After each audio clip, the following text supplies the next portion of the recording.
오늘 또 이 금요일, 불타는 금요일에 하나님 말씀을 들으러 나오신 귀한 우리 성도님들에게 은혜가 가득한 시간 되시기를 간절히 소망합니다. 우리 금빛 찬양단은 언제 들어도 신기합니다. 눈을 감고 잠깐 듣잖아요. 목소리가 젊으세요. 눈을 뜨면 어르신들이 계시고요. 조금 연세가 있는 분들이 계시고, 눈을 감으면 젊은 소녀의 목소리가 들리는 것 같습니다. 네, 너무 감사드리고요. 오늘 말씀은 우리가 잘 알고 있는 왕에 대한 이야기로 시작을 합니다. 그 이름은 네 글자, 히스기야. 네, 히씨는 아닐 것 같아요, 그죠? 히스기야라는 왕이고, 그가 왕이 되었을 때 나이가 1장 보니까 25세라고 시작을 하고 있습니다. 여기 25세 밑으로가 몇 분이 안 계시네요. 네, 몇 분이 안 계시고 우리 학생들 몇 명이 있는데 25세라는 건 굉장히 젊은 나이입니다. 제가 청년부를 담당하고 있지만 25세 친구들을 저를 굉장히 나이 많은 사람으로 생각을 합니다. 왜 그런지 모르겠어요. 제 마음은 22세입니다. 그런데 이 25세 때 히스기야가 왕이 되었어요. 우리가 생각할 때는 와, 부럽다. 저 젊은 나이에, 요즘 25세면은 대학 졸업하고 여자친구들은 취업 때문에 고민할 나이, 남자친구들은 이제 군대 갔다 와서 인생을 한번 개혁해 보리라. 하지만 인생이 개혁되지 않는 고민에 휩싸이는 나이가 이 나이라면 히스기야는 이미 다 가진 것 같습니다. 이제 시작인데 왕이에요. 한 나라의 위대한 왕이 히스기야라는 사람입니다. 그런데 우리가 28장 말씀을 안 읽었지만 29장만 보면 뭐 그래도 좀 이상하다라고 느끼겠지만 28장의 말씀을 보면요, 나라가 얼마나 무너지고 있는지를 말씀을 통해 찾아볼 수 있습니다. 그 아버지가 아하스라는 왕인데 다윗의 길을 가지 않고 북이스라엘의 왕들을 따라 그가 무엇을 했냐면 우상 숭배를 했습니다. 바알 산당들을 많이 지었고요, 악한 일들도 많이 하고요. 그 때문에 나라가 많이 무너지기 시작했습니다. 그래서 하나님께서 이 유다를 치십니다. 우상 숭배를 하면 할수록 하나님께서 더 많은 진노를 그 땅에 부으십니다. 그래서 온갖 외세의 침략들이 끊이지 않아요. 전쟁에서 지고 북이스라엘에게 침략을 당하고 에돔에게 침략을 당하고 블레셋 사람들에게 침략을 당하고 이제 요청을 하는 거죠. 대국인 아수르에게 좀 도와주세요 라고 요청을 하자 그 나라도 와서 도와주는 게 아니라 약탈해가고 괴롭히는 일들이 반복이 됩니다. 이 정도면 조금 정상적인 사람이라면 정신을 좀 차릴 수 있잖아요. 내가 잘못했나 보다. 내가 하나님께 죄를 지었나 보다. 근데 이 아하스라는 왕은 하나님께 내가 죄 지었나 보다가 아니라 무슨 생각을 하게 되냐면 내가 하나님을 믿어서 그런가 보다 이렇게 생각했어요. 왜냐하면 그가 전쟁에서 지는 이유가 상대편 나라의 신들이 강하기 때문이다라고 생각을 했습니다. 그래서 이 아하스가 무슨 결심을 하냐면 이제 나는 하나님을 배격하고 아람의 신인 다메섹 신들을 모실 거야 라고 결단을 합니다. 그리고 이 아하스가 무엇을 했냐면 그 나라에서 하나님의 흔적을 지우기 시작했습니다. 오늘 우리로 치면요, 교회를 허물기 시작했어요. 교회당을 허물고요, 예배 드리는 사람들을 잡아서 괴롭히기 시작했습니다. 그리고 강제로 뭘 하겠냐면 산당을 짓고 우상 숭배를 온 나라에 퍼뜨리기 시작했어요. 그것이 이 히스기야가 왕이 되었을 때 나라의 모습입니다. 아하스가 온 나라에 그 인신 제사를 퍼뜨리기 시작했어요. 인신 제사가 무엇인지 아시죠? 자기의 자녀를, 불이 한참 불타오르고 있잖아요. 그럼 부모들이 그 자녀를 불 앞에 갖다 놓고 밀어서 불로 태워서 신들에게 올려드리는 거죠. 그런 제사가 이 나라에 흉흉하게 퍼지기 시작했다라는 겁니다. 근데 우리가 히스기야라는 왕을 조금 들어봤어요. 이 사람이 유다의 몇 안 되는 선한 왕, 하나님 앞에 말씀으로 살고자 노력했던 왕입니다. 그러면 어린 나이에 히스기야가 이 아버지를 보면서 애타는 마음이 있었을 것 같아요. 그리고 그 우상 숭배가 넘쳐나는 나라를 보면서 불타오르는 안타까운 마음들이 있었을 것 같습니다. 이유도 알고 있어요. 우리나라가 왜 이런지, 우리가 왜 이렇게 외세의 침략을 당하고 있는지, 하나님의 축복받은 백성들이 왜 이렇게 고통받고 있는지를 히스기야는 말씀에 보면 명확히 알고 있습니다. 그렇기 때문에 더 힘이 들었을 거예요. 더 어려웠을 겁니다. 그런데 이미 아하스는 어때요? 얘기를 한두 번 해봤을 것 같아요. 어린 왕이지만 아버지, 우리가 하나님을 믿어야 됩니다. 아버지, 우리가 다시 예배당을 세우고 거룩한 여호와의 신앙을 가져야 합니다. 근데 아버지는 어때요? 하나님 때문에 우리가 망했다. 우리 예수 안 믿는 가정 중에 특별히 예전에 시험 들었던 우리 아버지들이 그런 얘기하는 걸 간혹 듣습니다. 교회 다녀서 망했다 우리 집이. 그런 얘기 듣죠. 잘 몰라서.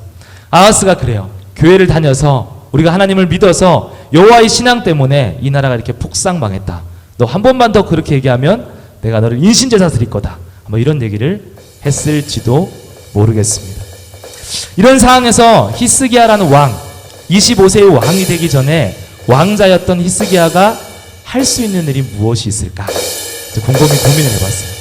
그가 무슨 일을 할 수 있을까? 우리 사랑하는 성도님들 입장이라면 온 나라를 우상으로 퍼뜨리는 아버지를 보면서 너 한마디만 다 하면 너를 불태워서 없애버릴 거야 라고 협박하는 아버지를 보면서 무엇을 할 수 있을까요? 그 어린 왕자가, 힘이 없는 그 왕자가 어떤 일들을 감당할 수 있을까요? 사실은 무엇도 할 수 없습니다. 그가 무엇을 한다고 해도 아버지가 변화될 일도 없고요, 나라가 바뀔 일도 없습니다. 전혀 움직이지 않는 아버지입니다. 그렇다면 아버지는 점점 더 나빠지고 백성들은 점점 더 우상숭배에 익숙해지고 그 나라는 점점 더 쇠퇴해가는 모습을 보며 히스기야는 무엇을 선택했을까요? 오늘 이것이 우리 말씀의 본문이 주는 놀라운 은혜라고 저는 생각을 합니다. 우리는 흔히 어려운 상황이 생기면요, 많은 사람들, 거의 대부분의 사람들이 환경에 따라 감정과 생각을 맡깁니다. 와, 이건 도저히 안 된다. 이건 너무 힘들다. 불쾌한 상황이 오면 우리는 분노의 감정에 내 감정을 맡깁니다. 그리고 두려운 상황이 오면 어때요? 불안의 감정에 내 마음을 맡깁니다. 그리고 또한 사방이 막혀있는 것 같은 어려움이 오면 포기와 절망의 감정에 내 마음을 맡깁니다. 그러면 히스기야 상황은 어때요? 불안, 두려움, 공포, 할 수 없음, 좌절감, 그 감정에 맡겨야 마땅한 상황입니다. 그런데 이 사방에 막혀있는 도저히 나라가 변화될 것 같지 않은, 절대로 우리 아버지는 바뀌지 않을 것 같고 아버지 옆에서 간신배처럼 있는 저 사람들은 변하지 않을 것 같은 그 나라를 보며 히스기야는 무엇을 했을까? 오늘 말씀을 한번 찾아보겠습니다. 역대하 29장 3절입니다. 말씀을 한번 띄워주시고요, 같이 한번 읽겠습니다. 시작. 첫째 달에 여호와의 전문들을 열고 수리하고. 아멘. 이게 뭐예요? 라고 생각하겠죠. 이게 뭐예요? 히스기야가 무엇을 했는지는 성경은 이야기하고 있지 않습니다. 아버지가 죽고 난 뒤에 다시 29장부터 히스기야 통치의 이야기가 시작이 됩니다. 그런데 그가 무엇을 했는가는 유추해 볼 수는 있을 것 같아요. 오늘 우리 3장 말씀에 보면 첫째 해, 첫째 달에 여호와의 전문들을 열고 수리했다라고 이야기를 하고 있습니다. 25세의 왕이 되던 그 해에 첫째 달에 다른 걸 한 게 아니에요. 즉위식을 하고 내가 왕이다 사람들에게 알리고 잔치를 한 것이 아닙니다. 히스기야는 왕이 되자마자 내가 성전의 문들을 수리한다. 그리고 그것을 실천합니다. 그 다음을 보면요, 제사장들과 레위 사람들을 모으고 하나님을 성결하고 그 안에 더러운 것들을 다 없애자라고 명령을 합니다. 그리고 지금까지 드리지 못했던 예배를 한 번에 드리기 시작합니다. 그것이 얼마나 많았냐면 짐승의 숫자가 너무 많아 제사장이 부족해서 레위 사람들까지 와서 도왔다라고 성경이 이야기하고 있습니다. 얼마나 사모했으면, 얼마나 애타게 기다렸으면 왕이 되자마자 한 일은 뭐 정치하고 이런 게 아니에요. 성전 문부터 고치자, 교회 문부터 열자, 교회 안에 더러운 것들 다 버리자, 제사장들 다 와라. 우리 그동안 예배 못 드렸지. 월요일부터 화요일, 수요일, 목요일 계속 예배입니다. 계속 하나님을 찬양하고 예배하는 그 일을 오늘 히스기야가 말씀을 통해 하고 있다라는 사실입니다.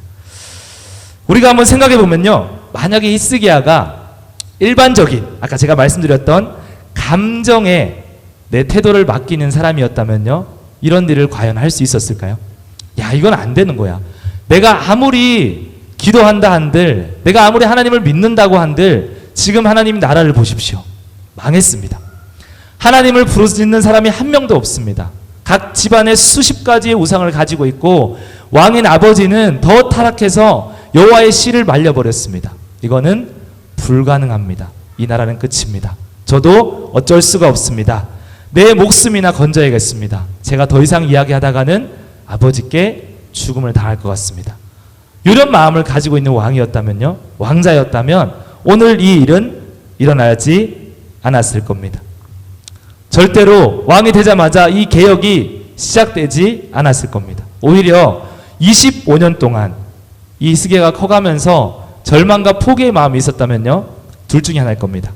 그 왕자의 자리를 떨쳐나가든지요, 아니면 아버지와 동일한 문화에 익숙해졌을 겁니다. 그 나라가 다 하고 있는데 어쩔 수 없지 뭐, 그럴 수 있지 뭐, 이건 이해될 수 있는 부분이지 뭐, 여기서 내가 무엇을 하겠어. 그러면 아버지 아하스의 모습을 그대로 담고 그 나라가 하고 있는 우상 숭배를 그대로 가지고 갔을 거고요, 히스기야도 동일하게 또 다른 아하스가 되었을 겁니다. 그가 실망하고 절망하고 포기하는 사람이었다면, 그가 환경을 바라보며 환경에 자신의 태도를 맡기는 사람이었다면, 그는 히스기야라는 왕이 아닌 그냥 또 다른 악한 왕의 이름이 올라왔을 거다라는 사실입니다. 그런데 이 히스기야는 아무것도 할 수 없는 상황에서 비전을 가졌습니다. 꿈꾸기 시작했습니다. 그리고 기도하기 시작했습니다. 그 증거가 이겁니다. 첫날에 성전의 문을 열었다. 그것은 아무나 할 수 있는 게 아니에요. 왕이 되자마자 내가 저걸 해야지라고 사모하고 마음을 품고 있는 사람만이 가능한 거죠. 그걸 품고 기도한 사람만이 내가 되자마자 그 일들을 실천할 수 있는 겁니다. 왕이 되자마자 히스기야는 이미 왕이 안 되었지만 개혁할 수 있는 힘과 에너지를 가지고 있었어요. 이미 넘치는 열정으로 불타오르고 있었습니다. 히스기야에게 지금 이 순간 없는 게 뭐예요? 상황만 없는 겁니다. 상황이 열려지면 그는 모든 것을 할 수 있는데 상황이 안 열려서 하나님의 때를 기다리고 있는 겁니다. 근데 대부분의 사람들은요, 오늘 히스기야의 상황에 처하면 이렇게 얘기합니다. 하나님, 상황만 바뀌면 내가 할 수 있습니다. 하나님, 내가 환경만 열려지면 내가 해볼게요. 근데 지금 환경이 어쩔 수 없으니 지금은 아닌 것 같습니다. 하나님의 때를 누가 정해요? 내가 정하는 겁니다. 하나님의 때를 우리가 정하는 거예요. 하나님, 지금 상황을 보십시오. 이 코로나 때에 무엇을 합니까? 라고 얘기한다면 우리는 코로나가 끝날지언정 그 즉시 무엇인가를 할 수 있는 사람은 아니라는 겁니다. 왜냐하면 상황에 이미 우리를 맡겼으니까요. 그래서 상황에 끌려가다가 상황이 끝나면 당황하고 방황하겠죠. 근데 히스기야에게 지금 없는 건 딱 하나였습니다. 상황만 없었어요. 환경만 없습니다. 나머지는 다 가지고 있었습니다. 하나님의 사람이 일하는 방법이 이와 같습니다. 하나님의 사람은 하나님의 때만 기다리는 것이 아니라 하나님의 때를 기다리며 준비하는 사람입니다. 그리고 그 상황이 열렸을 때요, 기쁨으로 뛰어드는 거죠.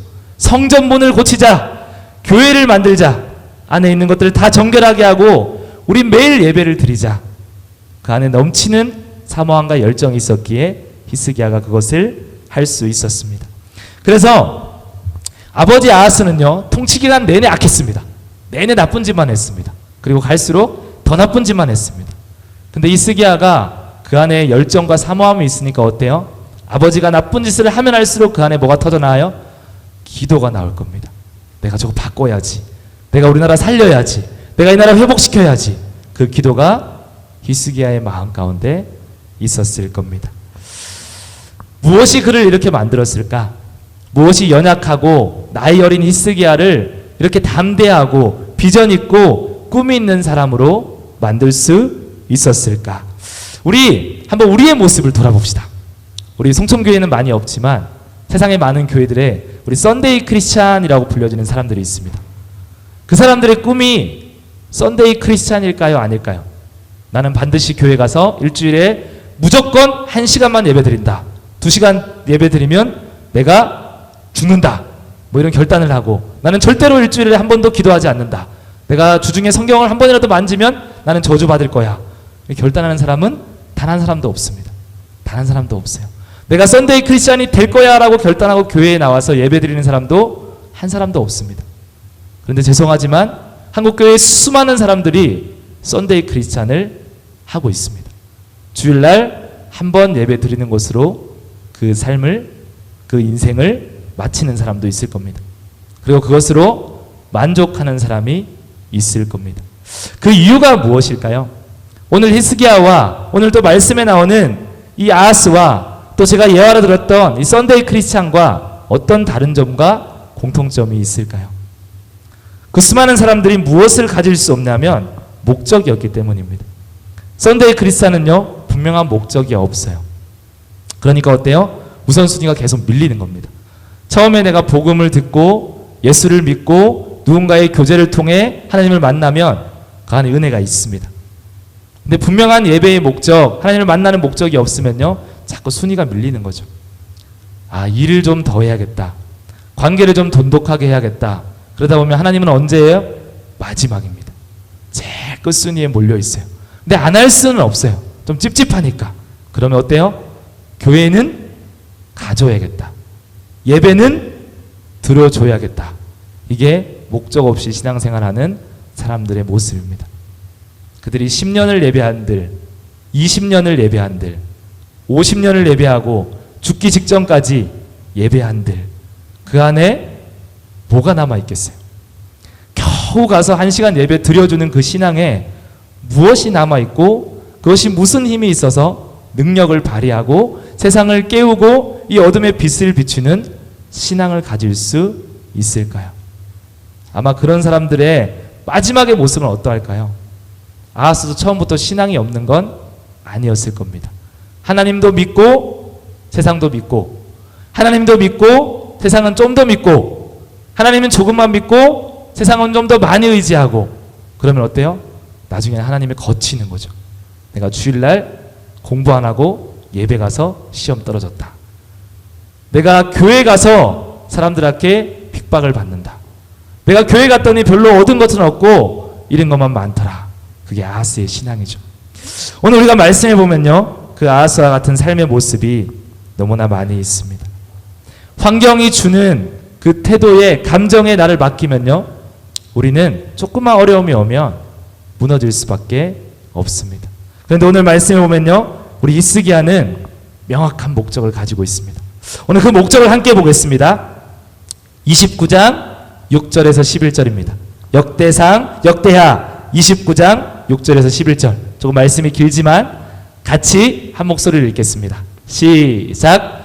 우리 조상들이 범죄하여 우리 하나님 여호와 보시기에 악을 행하여 하나님을 버리고 얼굴을 돌려 여호와의 성소를 등지고 또 낭실문을 닫으며 등불을 끄고 성소에서 분향하지 아니하며 이스라엘의 하나님께 번제를 드리지 아니하므로 여호와께서 유다와 예루살렘에 진노하시고 내버리사 두려움과 놀라움과 비웃음거리가 되게 하신 것을 너희가 똑똑히 보는 바라.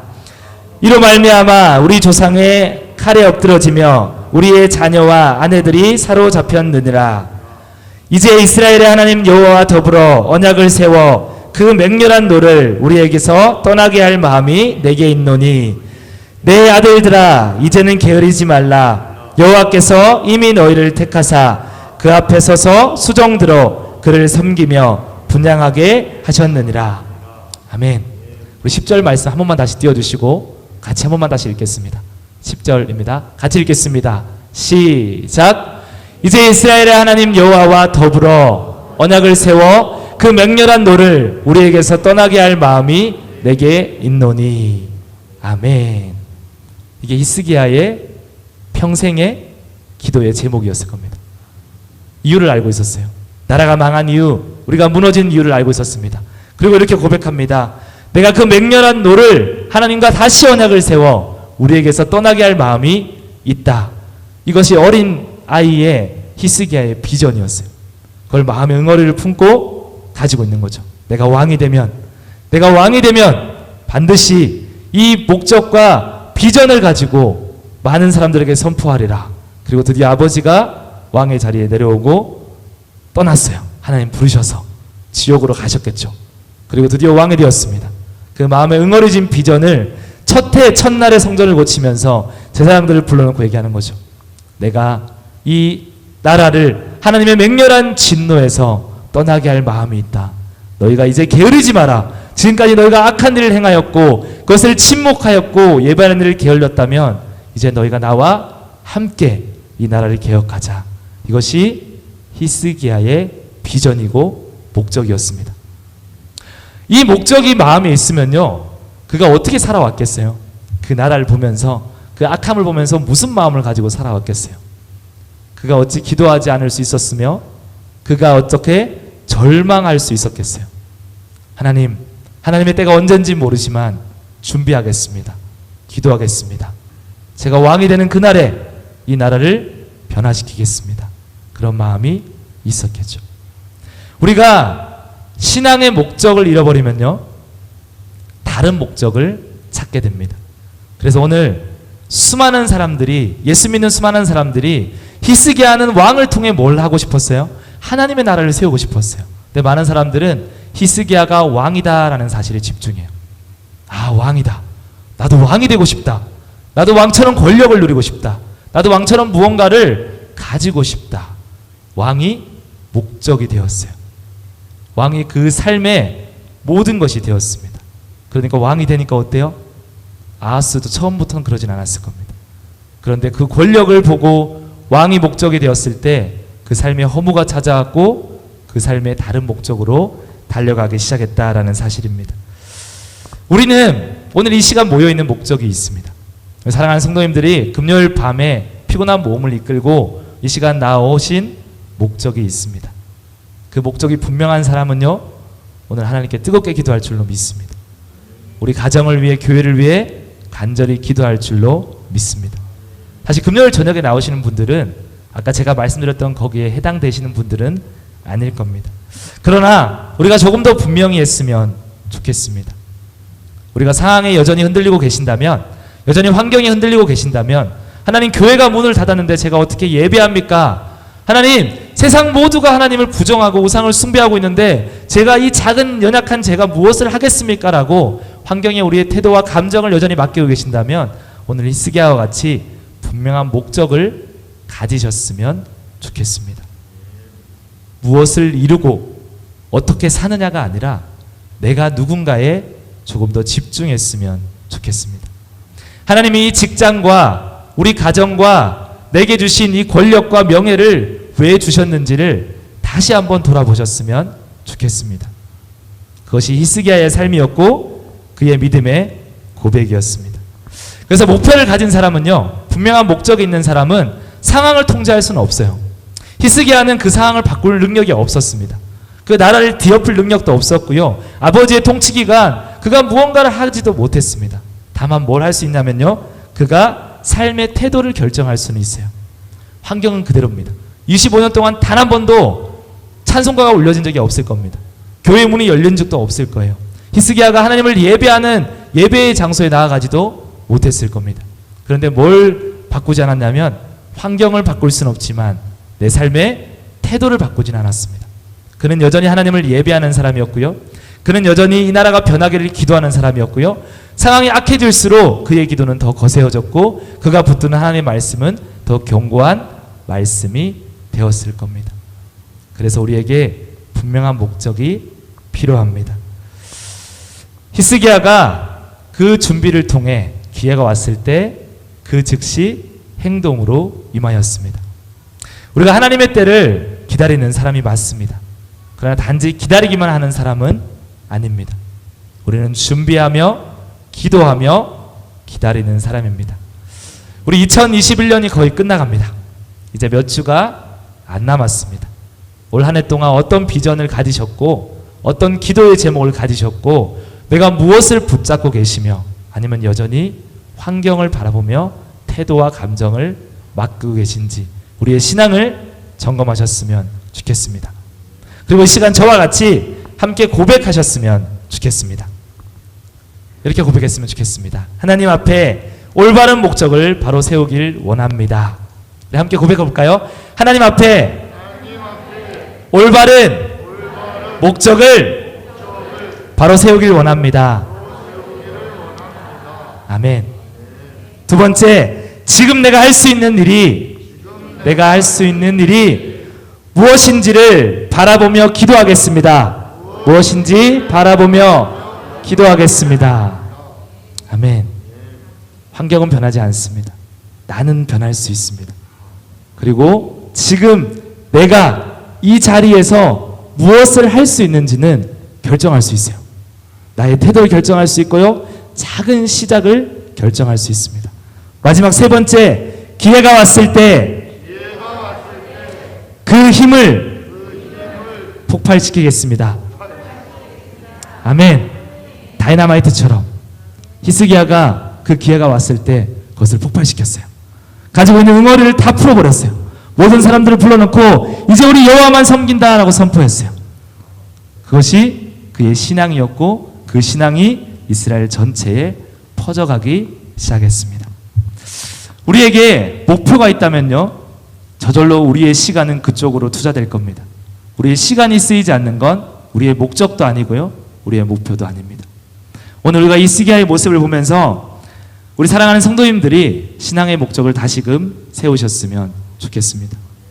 여기 계신 어느 누구도 적당한 신앙생활, 적당한 부를 가지기 위해서 예수 믿는 분은 안 계시잖아요. 하나님 뜨겁게 믿고 그분의 뜻을 이 땅에 이루어내고 예수님을 닮아가며 때로는 힘이 들지만 힘이 든 만큼 더 기도할 수 있는 능력, 그것이 우리가 예수 믿는 사람의 기쁨입니다.